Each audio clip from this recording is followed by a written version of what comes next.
প্রিয় দর্শক, নতুনত্ব, নতুন খবর, নতুন সংবাদ, নতুন স্বপ্ন নিয়ে আমি আপনাদের মাঝে উপস্থিত হয়েছি। প্রিয় দর্শক, এই এই যে ব্রিজটি আপনারা দেখতে পাচ্ছেন, এই ব্রিজটি যশোর জেলা অভয়নগর উপজেলা পায়রা ইউনিয়নে অবস্থিত। এই সেই বহু আলোচিত সেই ভবধায়ের 21 ব্যান্ডের সুইচ গেট।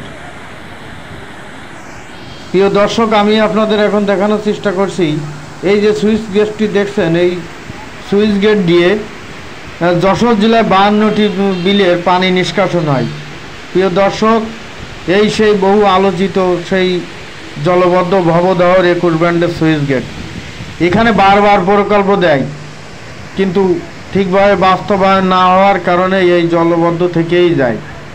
প্রিয় দর্শক, এখানে যে যখন ক্ষমতায় আসে সে তখন এই 21 ব্যান্ডের সুইচ গেট ভবদাহ নিয়ে বাজেট পাশ করে, কিন্তু বিভিন্ন রকম অনিয়ম দুর্নীতি কারণে এই ভবদাহ নিষ্কাশনের সমস্যার সমাধান হয় না।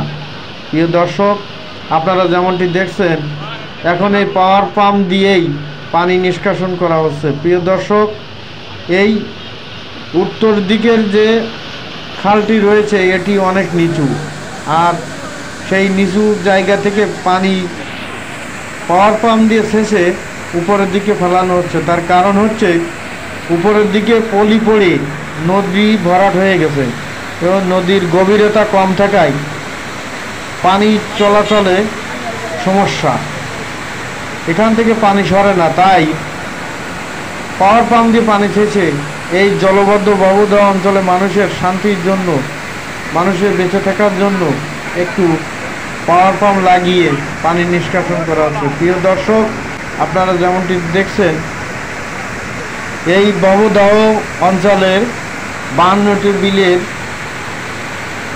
আশেপাশের লোকজন বর্তমানে এই জলবদ্ধতায় ভুগছে। সকল অঞ্চলে বন্যার পানির মতো সব জায়গায় পানি আটকে গেছে। প্রিয় দর্শক, আমি আপনাদের দেখানোর চেষ্টা করছি, আমি এই মুহূর্তে রয়েছি সেই 21 ব্যান্ডের সুইচ গেটের উপরে। প্রিয় দর্শক, এটি যশোর জেলা অভয়নগর উপজেলায় অবস্থিত। প্রিয় দর্শক, দেখেন, আমি ঘুরে ঘুরে আপনাদের দেখানোর চেষ্টা করছি। প্রিয় দর্শক, দেখেন, সুপ্রিয় দর্শক, আপনাদের দেখানোর চেষ্টা করছি।